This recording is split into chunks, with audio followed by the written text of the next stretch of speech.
બેન, કોઈ પણ ઉંમરે મા બાપ જાય તો દુઃખ તો થવાનું જ છે. એમાં મમ્મી પેલા ગયા અને પછી એક પપ્પાની હું રહી ગઈ હતી અને 1.5 વર્ષમાં પપ્પા પણ ચાલ્યા ગયા. એટલે વધારે તકલીફ થાય એ સ્વાભાવિક છે. પણ એના માટે કોઈ ચિંતા નહીં કરતા. દુઃખનું અસર દાડા એ યાદ રાખજો. દિવસો જતા દુઃખ એની જાતે ઓછું થઈ જશે અને તમે નોર્મલ પર આવી જશો. તાજું તાજું હોય તો આ રીતના સ્વાભાવિક છે કે મનમાં આવા બધા વિચારો પણ આવે, મનમાં દુઃખ પણ થાય ઘણું બધું. પણ આપણે સામાન્ય વસ્તુથી ઉપર ઉઠવાનું છે. જ્યારે અભિમન્યુ મૃત્યુ પામ્યો ને, અર્જુન બહુ શોકાતુર હતો, બહુ જ શોકાતુર હતો. ત્યારે શ્રી કૃષ્ણ ભગવાન લઈ જાય છે અર્જુનને કે ચાલ હું તને અભિમન્યુ સાથે મેળવું એમ. જંગલમાં જાય છે, ઝાડ ઉપર એક પોપટ બેઠો હોય છે. શ્રી કૃષ્ણ ભગવાન કે છે અર્જુનને કે આ અભિમન્યુનો જીવ છે. અને એ એટલો બધો ખુશ થઈ જાય છે અર્જુન કે જે બેટા અભિમન્યુ તું આવ તું. એને ઘણું બધું એકદમ આલિંગન આપવા માટે એને ઘણું બધું ભાવ વિભોર થઈને બોલે છે. ત્યારે માનવીના અવાજમાં પોપટ જવાબ આપે છે કે તમે કોણ છો હું જાણતો નથી. મારે ને તમારે કોઈ સંબંધ નથી.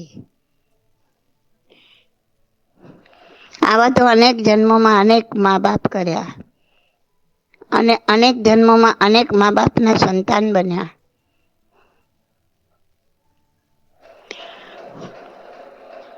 હું કેટલાનો યાદ રાખવાનો છું.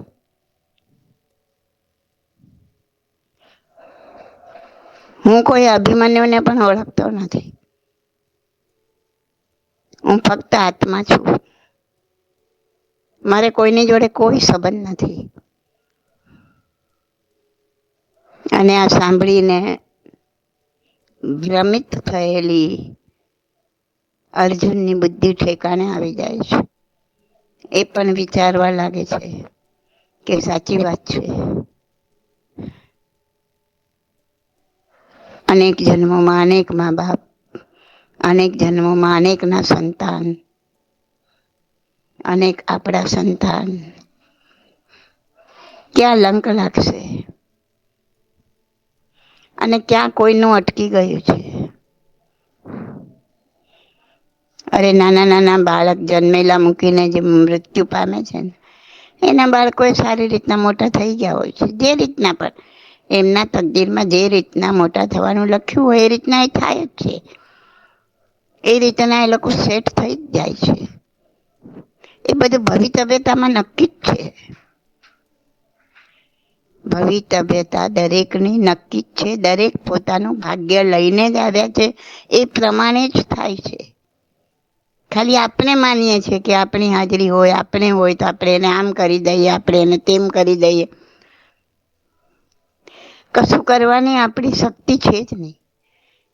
માણસ પરનું કોઈનું કાંઈ કરી શકતો જ નથી. એક દ્રવ્ય બીજા દ્રવ્યનું કાંઈ કરી શકે નહીં. એ લખીને રાખવાનું મગજમાં. આ તો એના ભાગ્યોદયમાં લખાયું છે એટલે તમે નિમિત્ત તરીકે છો. અને જ્યાં સુધી નિમિત્ત લખાયેલું હશે ત્યાં સુધી તમે હશો. અને જેટલું તમે નિમિત્તથી થવાનું હશે એટલું જ થશે. એટલે હું નહીં હોઉં તો આ બાળકોનું શું થશે? એ લોકોને કોણ ઠેકાને પાડશે? એ લોકોને કોણ કમાતા શીખવાડશે? એ લોકોને કોણ મોટા કરશે? કશી જ ચિંતા કરવાની જરૂર નથી. ફક્ત વર્તમાનમાં રહો. અત્યારે તમે તમારા બાળકનું જેટલું કરી શકતા હોય એટલું કરો, એ પણ મમત્વ મૂકીને, મમત્વની સાથે નહીં. મમત્વની સાથે તમે ડૂબશો ને એને ડૂબાડશો. તો મમત્વ છોડીને જેટલું થઈ શકે એટલું કરો. પણ ભવિષ્યમાં હું નહીં હોઉં તો આ લોકોનું શું થશે, એ તો વિચાર જ કાઢી નાખો. બિલકુલ ચોકડી મૂકી દો એના પર. બધાનું બધું એના ભાગ્ય પ્રમાણે બધું જ ગોઠવાઈ જાય છે, બધું જ થઈ જાય છે. આપણે ફક્ત એવા ભ્રમમાં જીવીએ છીએ અને માથે બોજો લઈને ફરીએ છીએ. સકટનો ભાર જેમ શ્વાન તાણે. ગાડાની નીચે ચાલતું કૂતરું એમ માને છે કે હું જ ગાડું તાણું છું,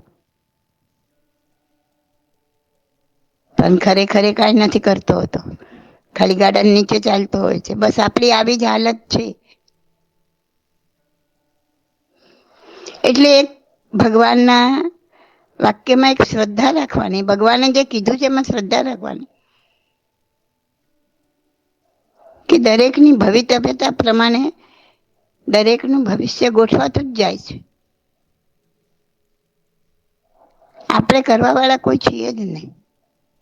એટલે એ ભ્રમ પહેલા તો મનમાંથી કાઢી નાખો કે હું નહીં હોઉં તો મારા છોકરાઓનું શું થશે, એમને કોણ આમ લગાડશે, કોણ તેમ લગાડશે. નહીં, આજની તારીખમાં તમે છો અને તમે જેટલું કરી શકો છો એટલું કરો. બાકીનું વિસરી જાઓ.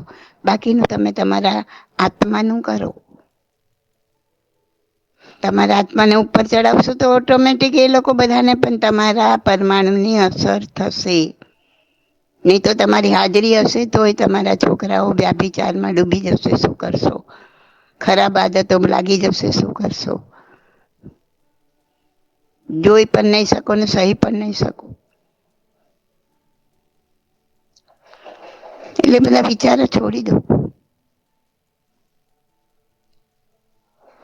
અને પપ્પા ગયા એના માટે તમે વિચાર કરીને જો આર્ત ધ્યાન કરશો તો તિર્યંચ ગતિનું આયુષ્ય બાંધશો.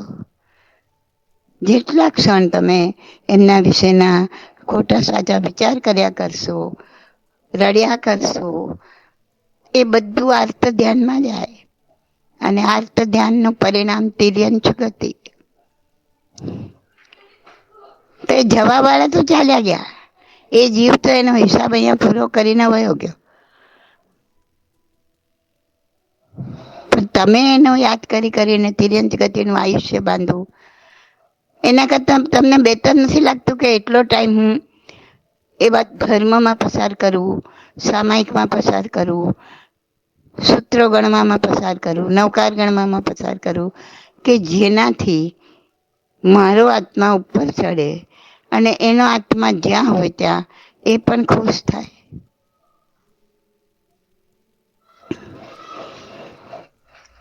જે જીવ ગયો છે એ 4 ગતિમાંથી કોઈ પણ એક ગતિમાં તો ગયો જ હશે. અહીંયાથી પંચમી ગતિ તો અત્યારે પમાય એમ છે જ નહીં.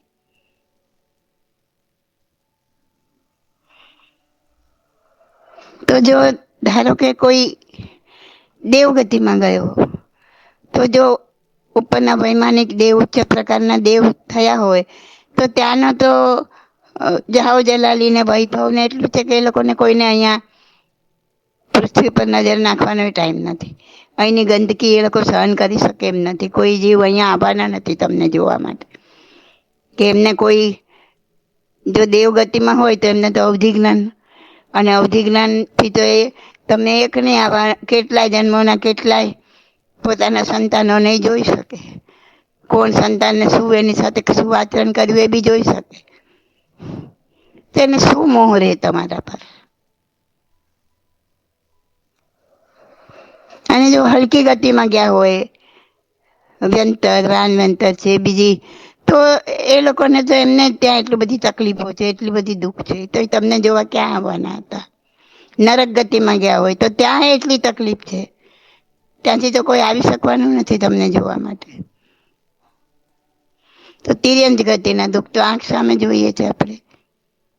જઈને ક્યાં ગયો હશે જીવ? મૂળ તો આ 4 ગતિમાં જ ને. કે એ જીવ તમને ઓળખવાનો બી નથી. અને જો માનવ ગતિમાં ગયો હશે તો હજી તો જન્મ પણ ના થયો હોય, 9 મહિના પહેલા તો ગર્ભમાં હોય, તો એને યાદ કરીને શું કામ કર્મો બાંધવાના. અને જો એક ઇન્દ્રિયમાં ચાલ્યો ગયો હોય, પૃથ્વી, પાણી, તેવું, વાવ, વનસ્પતિની ગોત, તો કોઈ અર્થ જ ના રહ્યો. ત્યાં તો એવી કોઈ એક ઇન્દ્રિય છે, બીજી કોઈ ઇન્દ્રિય પણ નથી, ન મન છે, ન વિચારવાનું છે. હવે તો અનંતો ટાઈમ ત્યાં પડ્યા જે કર્મો બાંધીને ગયા છે અહીંયા એક ઇન્દ્રિયને લગતા, એ બધા ત્યાં નિર્જરવાના છે અનંતા કાળ સુધી. તો અહીંયા સરસ આટલો માનવ ભાવ આપણને મળ્યો છે. તો આપણા સમયનો ઉપયોગ આવા બધા એક ઇન્દ્ર જોડે પાલો પડ્યો હોય એવા બીજા જેટલા કર્મો છે એ નિર્જરવામાં નામ આપણો સમય વાપરીએ, કે જેથી આપણો આત્મા તો છૂટે. એક આત્મા ગયો, એની પાછળ આપણે તો જવાના નથી ને, જઈને તમે જઈ શકવાના નથી. તમે ગમે એટલું ઈચ્છો કે મારા પપ્પાના હાથમાં ગયો ત્યાં હું મરું એટલે હું ત્યાં જઉં, ના, તમે મરો તો પણ જઈ નહીં શકો. એ ક્યાં ગયા છે એનો પત્તો નહીં પડે, તમે ક્યાં જશો એનો પત્તો નથી. સૌ સ્વતંત્ર છે, સૌ અલગ છે, સૌએ પોતાનો રસ્તો પોતે જ કરવાનો છે. તો પછી આ દુઃખમાંથી બહાર આવો, આ તકલીફમાંથી બહાર આવો, અને બને એટલું ધર્મમાં મન લગાડી જેટલું પણ થાય, જેટલા પણ વધારે સામાયિક થાય, સામાયિકમાં જેટલું પણ ધ્યાન થાય એમાં એપ્લાય કરવાનું છે. વસ્તુ એની એ જ કરવાની છે, એ જ સામાયિક, એ જ પ્રતિક્રમણ. જેટલું ક્ષમા મંગાય એ જીવની એ કામ કરો ને. યાદ આવે એટલી વાર જીવ જોડે જન્મથી માંડીને આટલા વર્ષો સુધી જે કઈ મન દુઃખ થયું હોય, નાનું મોટું આ તે બધું એની ક્ષમા માંગ્યા કરો ને.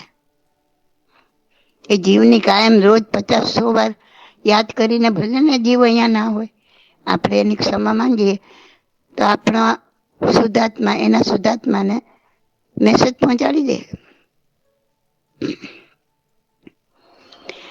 8 રૂચક પ્રદેશો આપણા જે શુદ્ધ છે નાભીની આજુબાજુ, એ જ આપણા શુદ્ધાત્મા. એમ એ કોઈ પણ જન્મમાં હશે ત્યાં પણ એમને 8 રૂચક પ્રદેશો શુદ્ધ રહેવાના. એ જ એમનો શુદ્ધાત્મા, જે આપણે કહીએ છીએ આપણામાં જ આત્મા છે, પરમાત્મા છે, આ જ 8 રૂચક પ્રદેશો. અને એ જેવા શુદ્ધ છે એવા આખા આપણા શરીરના પ્રદેશો શુદ્ધ થઈ જાય ત્યારે તમે સિદ્ધિપદને પામો. કર્મ રહિત થઈ જાય એટલે સિદ્ધિપદને પામો. 8 રૂચક પ્રદેશો કાયમ કર્મ રહિત જ રહે.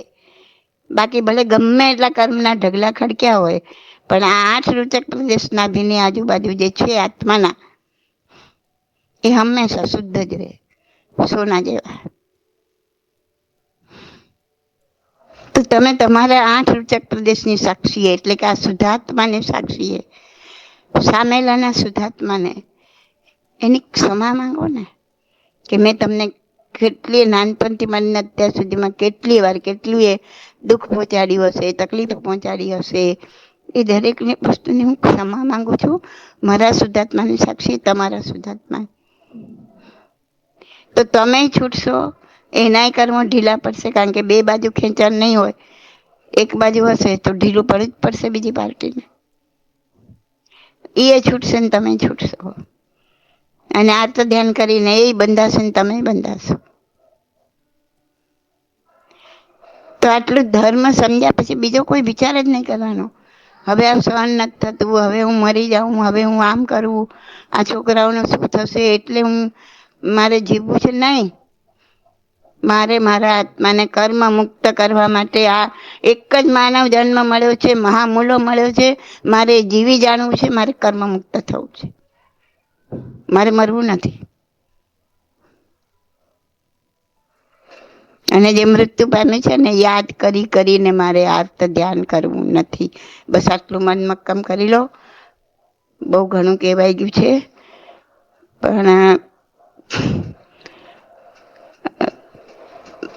પણ જે કાંઈ કરવાનું છે તમારે પોતે જ કરવાનું છે. એ સમજીને આમાંથી બહાર નીકળો અને ધર્મ માર્ગે આગળ વધો. બીજા કોઈ વિચાર નહીં. જે કરવાનું છે કરો, પણ વિચારો કરી કરી ભવિષ્યના ને દુઃખી નહીં થાવ. Okay. This video is by Subodhiben Masalia. Contact 8850088567. Okay.